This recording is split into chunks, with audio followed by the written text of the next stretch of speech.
السلام علیکم ویورز. آج ہمارے ساتھ موجود ہیں عمر جاوید اور یہ پاکستانی تاریخ پر کافی گہری نظر رکھتے ہیں. آج ہم ان سے ایک بہت ہی بڑا سانحہ جو بھی ہمارے ساتھ پیش ہے اس کے بارے میں بات کریں گے.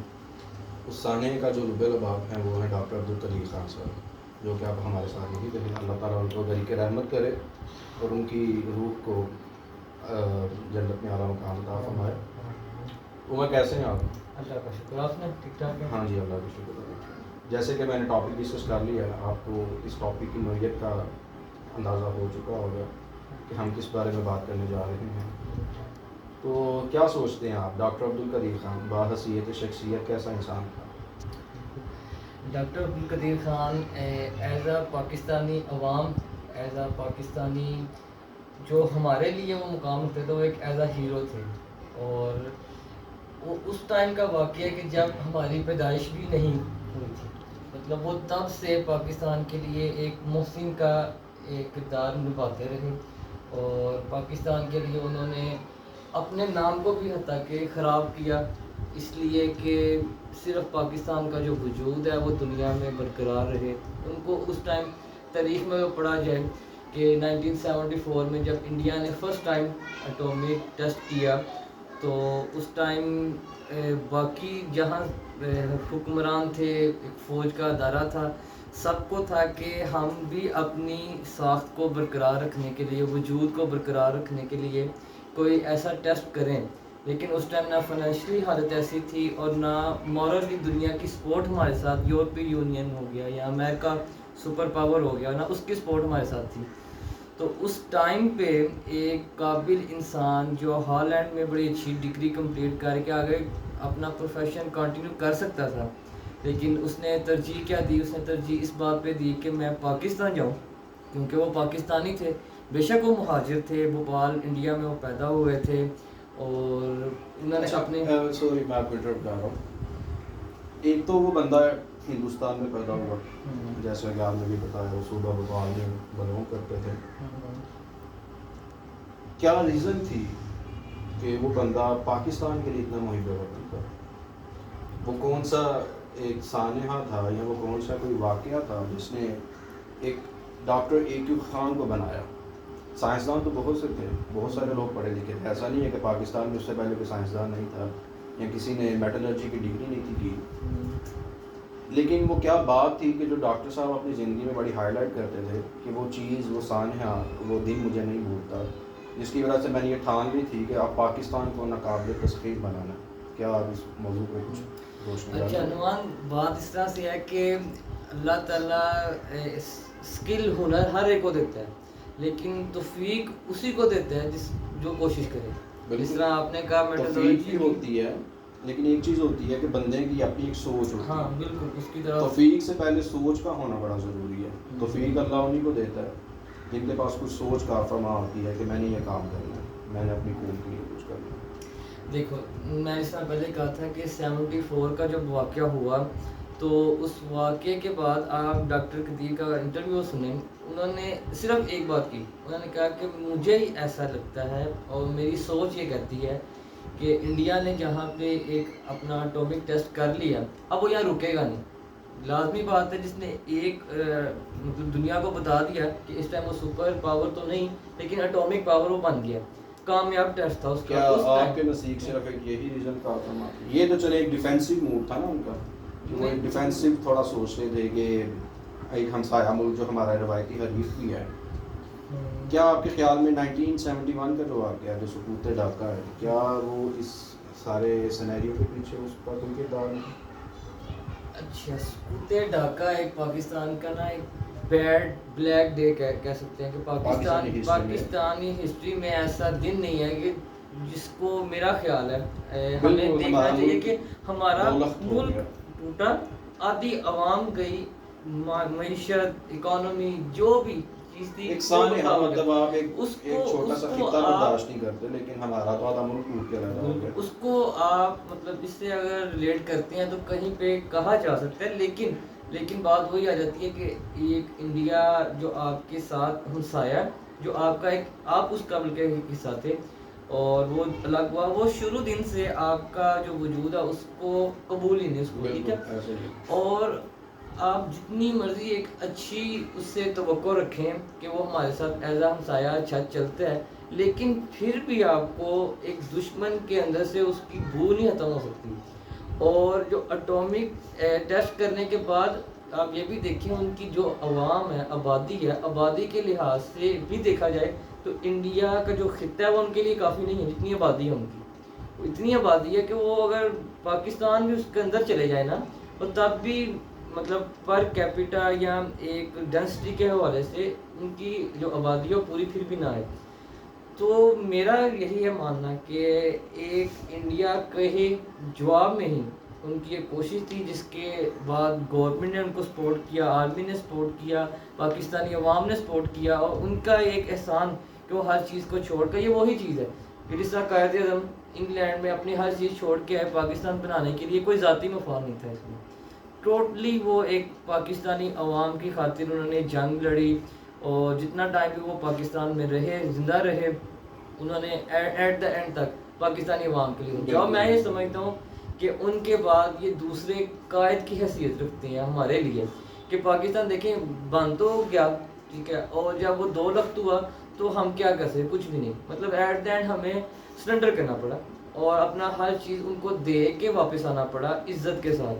اگر نہ لڑتے تو عزت گواتے، جان تو ملک تو گوایا تھا، عزت بھی گواتے، دے کے آگے. اب اگر آپ یہ نیوکلیئر ٹیسٹ کی طرف یا نیوکلیئر ہتھیار کی طرف نہ جاتے تو انڈیا کیا کرتا ہے؟ انڈیا بالکل آپ پہ ایک دم نیوکلیئر اٹیک تو نہ کرتا، لیکن وہ آپ کو بلیک میل اتنا کر دیتا ہے، اتنا بلیک میل کر دیتا ہے کہ آپ اس سے آزاد ہو کر بھی آزاد نہ ہوتے.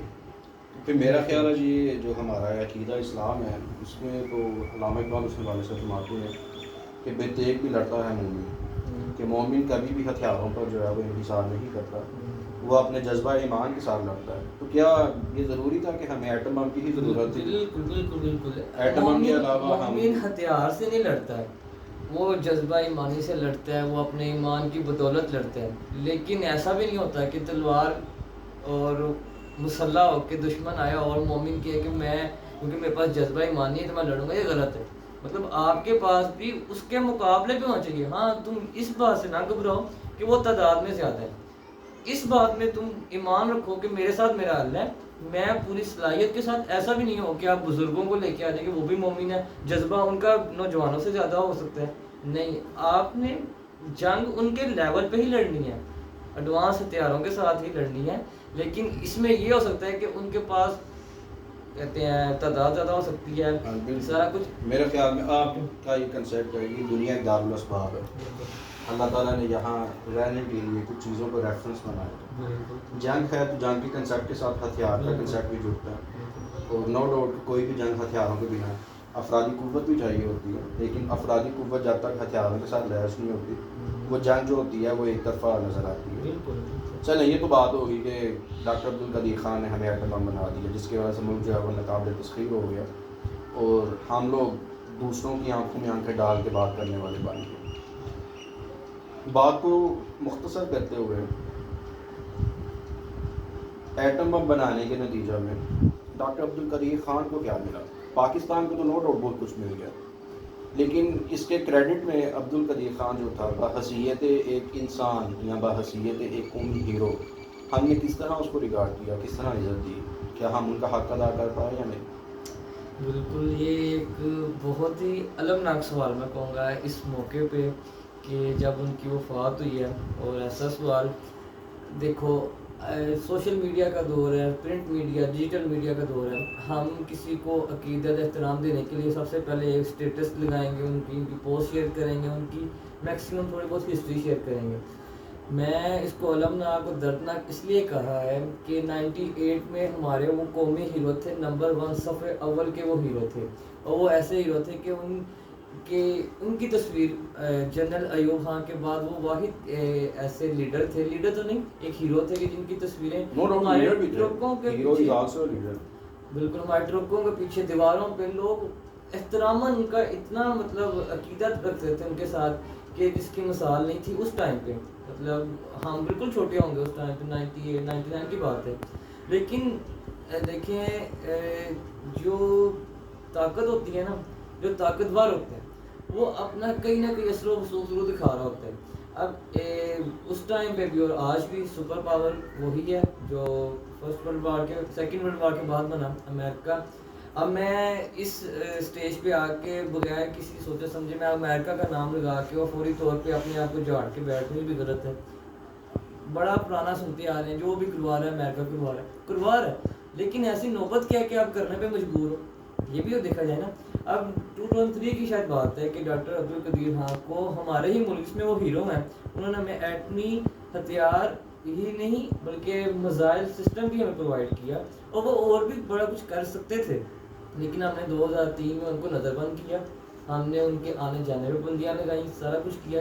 میں نے نہیں کیا، گورنمنٹ نے کیا، لیکن ایز اے عوام، ایز اے عام پاکستانی عقیدت احترام تو ضرور چلیں تھا. اس سوال پہ ہم بعد میں آتے ہیں کہ عوام نے کیا کیا. ابھی ہم ڈسکس کرتے ہیں کہ گورنمنٹ کے جو نمائندے تھے، جو حکمران تھے، جو کر سکتے تھے ان کے لیے، انہوں نے کیا نہیں کیا ان کے لیے، اور کیوں نہیں کیا، اس کی وجہ کیا تھی. اس کے پیچھے جب آپ کسی کے حضرت مقروض ہو نا، آپ کو ان کی بڑی باتیں سننی بھی پڑتی ہیں، بڑی پابندیاں دیکھنی بھی پڑتی ہیں، اور بڑی باتیں بھی ماننی پڑتی ہیں.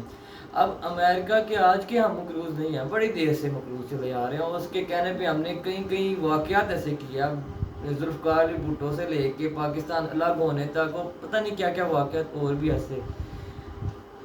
مطلب اگر چھوٹی شارٹ ایک سینٹینس میں جواب دیا جائے تو وہ یہی ہے کہ اس ٹائم کے حکمران بھی مجبور تھے.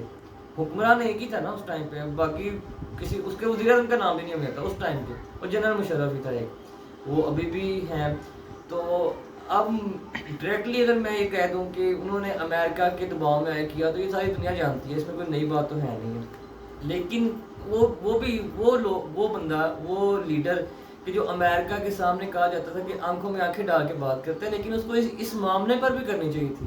یہ وہی ٹائم ہے جس ٹائم پہ ڈاکٹر حافظ صدیقی کو بھی اٹھایا گیا تھا، مجھے یاد آ رہا ہے.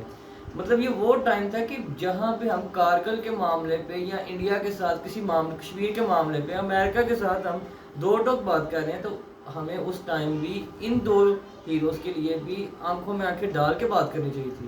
اس کے بعد میں نہیں سمجھتا اتنا طاقتور لیڈر کوئی آیا، میں نہیں سمجھتا. مطلب بعد میں جمہوریت سٹارٹ ہو گئی. ایک آپ نے امریکہ کی بات کی کہ امریکہ کی طرف سے دباؤ ہوا. بالکل. کیا یہ دباؤ ایٹمی طاقت بننے سے پہلے زیادہ تھا کہ ایٹمی طاقت بننے کے بعد زیادہ ہوا؟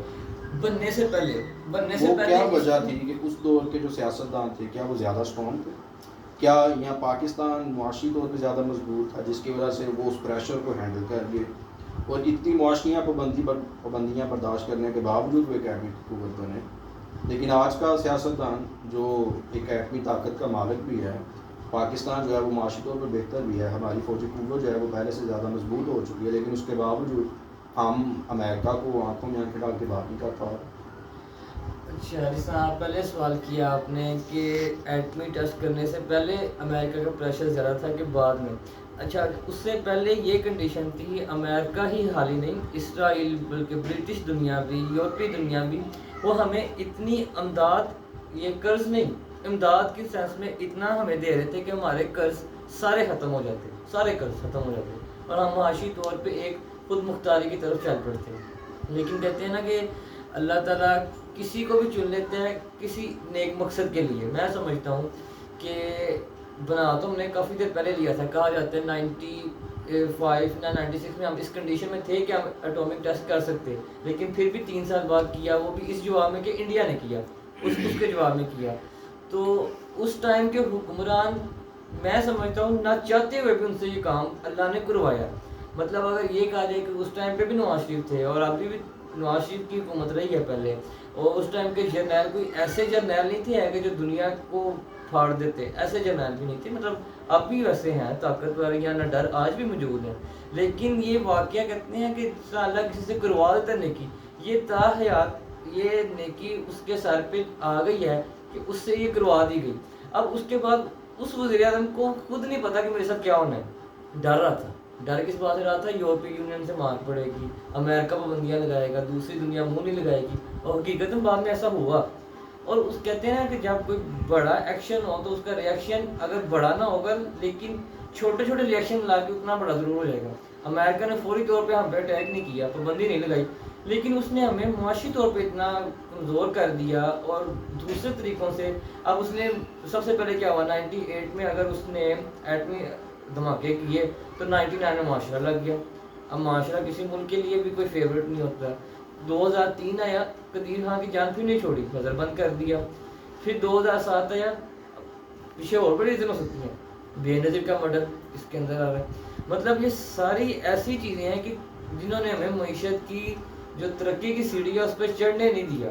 مطلب آپ کے کہنے کا مطلب کہ آج کا سیاستدان معاشی پابندیوں سے ڈرتا, بالکل ڈاکٹر ایکو خان کو ٹریبیوٹ پیش نہیں کر سکا, کھل کے نہیں کر سکا. میرا خیال ہے کہ کل کا جو جنازہ ہوا اس جنازے میں پہلی لائن ہونی ہی ہمارے سپاہ سالار جتنے بھی ہیں ان کی, وزیر اعظم پاکستان کی, چلو صدر تو یہاں موجود نہیں اور دبئی ایکسپو پہ گئے ہوئے, ٹھیک ہو گیا. ایک کیا جو نہیں اس بات کو بھی, کیا ایکسپو جو تھی وہ موسم پاکستان سے زیادہ ضروری تھی؟ یہاں دبئی اتنا ہی دور ہے کہ بندہ واپس نہیں آ سکتا وہاں سے. دیکھیں یہ آپ کی نیت پہ ڈپینڈ کرتا ہے. اب میں سمجھتا ہوں عمر شریف بھی ایک بڑا سانیہ ہے جو پچھلے دنوں ہوا. آپ اس کو ایئر ایمبولینس پہ امریکہ بھیجتے جرمنی تو ایٹ لیسٹ آپ نے بھیج دی ہے, ٹریٹمنٹ بھی ہوا, اس کی لکھی اتنی تھی وہ چلا گیا.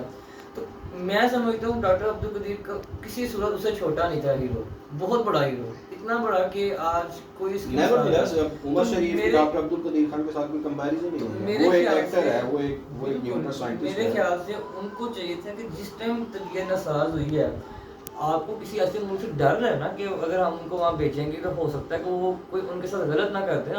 آپ کو اپنی سیکورٹی پہ نہیں اتنا, آپ ان کو پراپر ایک پروٹوکول کے ساتھ, اگر پاکستان میں ان کا علاج نہیں تو آپ پراپر ایک پروٹوکول کے ساتھ, جدھر انہوں نے اسٹڈی کیا ہالینڈ میں, آپ ادھر بھیج دو. آپ ادھر بھیج کے ان کا ٹریٹمنٹ کرو. ایٹ لیسٹ لکھی اتنی تھی نا, چلے جاتے دنیا سے. لیکن ایز اے عوام ہمیں ہوتا ہے کہ یار ہم نے ان کے لیے کر دیا. آپ ان کا لاسٹ انٹرویو دیکھیں, اس کی ایک اسٹیٹمنٹ سن کے دل روتا ہے. ان کو سہیل برائش جو جیو کے ہیں انہوں نے پوچھا کہ آپ کا کوئی ایک گلا, کوئی دکھ ایک, تو انہوں نے ایک ہی سینٹینس میں کا جواب دیا کہ اس قوم کے لیے میں نے خدمت کی. تو میرے خیال سے ایز اے قوم ہمیں چاہیے کہ اب تو چلو وہ جب وہ تھے قدر نہیں کر سکے, ایز اے قوم ہم کیا کر سکتے تھے, بڑا کچھ کر سکتے تھے. قومیں بڑی طاقتیں رکھتی ہیں. مطلب میں ایز اے انسان نہیں, کوئی اور ایز اے انسان, ان کو ٹریبیوٹ پیش کرنے کے لیے ان کی ڈاکومنٹری, ان کی ڈسکوری, ان پہ بک بنا لیتے ہیں. ان پہ کوئی بھی ایک چیز جو دنیا کو پتہ چلے. مجھے پتہ ہے, ہماری عوام کو پتہ ہے ہیرو ہیں, لیکن کیا ہیرو زندہ نہیں رہتے؟ جو قومیں ہوتی ہیں وہ تو اپنے ہیرو کو زندہ رکھتی ہیں.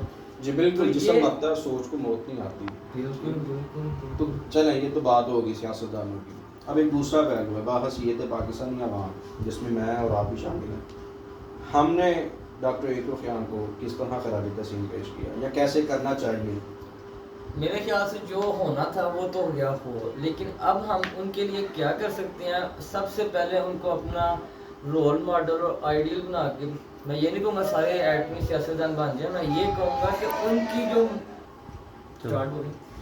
اچھا جس طرح سوال آخری کیا کہ ہم کس طرح ان کو خراج تحسین پیش کرتے ہیں, میں اپنی جگہ پہ اسٹیج پہ یہ کہتا ہوں اور سوچتا ہوں کہ ایز اے گورنمنٹ لیول میرے خیال سے کہ نہ ان کے نام کا یا ان کی شخصیت کا نوٹ یا سکہ آپ نہیں فرض کر جاری کر سکتے. ایک ٹکٹ, ایک پوسٹ ٹکٹ آپ ان کے نام کی آپ جاری کریں خراج تحسین کے لیے. ان کا کوئی کسی شاہراہ کا نام, کسی ایک ہائی وے کا نام ان کے نام سے منسوب کیا جائے, یا کوئی بھی ایک ایسی چیز, کوئی مطلب ایئرپورٹ اگر ان کے نام سے نہیں ہو سکتا لیکن کوئی ایسی چیز ضرور ان کے نام سے ہونی چاہیے کہ جو بار بار ہماری زبان پہ آئے, بار بار ان کا نام بھی آئے اور ہمیں ان کی یاد بھی آتی رہے. اور دوسری چیز میں جو ایک اہم پوائنٹ ہے وہ یہ ہے کہ سب سے پہلے یہ دیکھنا چاہیے کہ وہ ایک محب وطن انسان تھے, اس میں تو کوئی شک کی بات نہیں ہے. ان کو اپنا آئیڈیل مانتے ہوئے ہم اپنے اسٹیج پہ اپنے مقام پہ کس طرح ملک کی خدمت کر سکتے ہیں. میں فرض کریں میں نے اگر آئی ٹی کی تعلیم لی ہے تو میں آئی ٹی میں رہ کے اب اس کمپیوٹر فیلڈ میں کس طرح ایک پازیٹیو امیج کی بات ہوگی یہاں پہ کہ پاکستان کا اور ان کا پازیٹیو امیج میں کس طرح دکھا سکتا ہوں. امریکہ نے جو کرنا تھا, جو کسی دوسری دنیا نے کرنا ہے وہ کر سکتے ہیں, پیسہ ہے نا. لیکن آج جو گیم ہے وہ پوری دنیا پہ وہ پیسے کی ہے. تو میرے خیال سے ہمیں ان سے محب وطنی سیکھنی چاہیے اور اپنے انداز میں ان کو خراج تحسین جس طرح پیش کر سکتے ہیں پیش کریں, اور ان سے سیکھتے ہوئے ہم خود اچھے محب وطن ایک پاکستانی شہری بنیں. نو ڈاؤٹ کیسی مشکلات آتی ہیں, جس طرح پر مشکل ہے وہ جا سکتے تھے کسی اور ملک بھی, لیکن نہیں کہ ہمیں بھی چاہیے کہ مشکل حالات آئیں گے, موقع اگر بے شک ملے باہر جانے کی جائیں, اپنے حالات بھی تک لیکن واپس آئیں. اس طرح سے میرا خیال ہے محب وطنی کا اظہار ہمیں کرنا چاہیے. جی بالکل.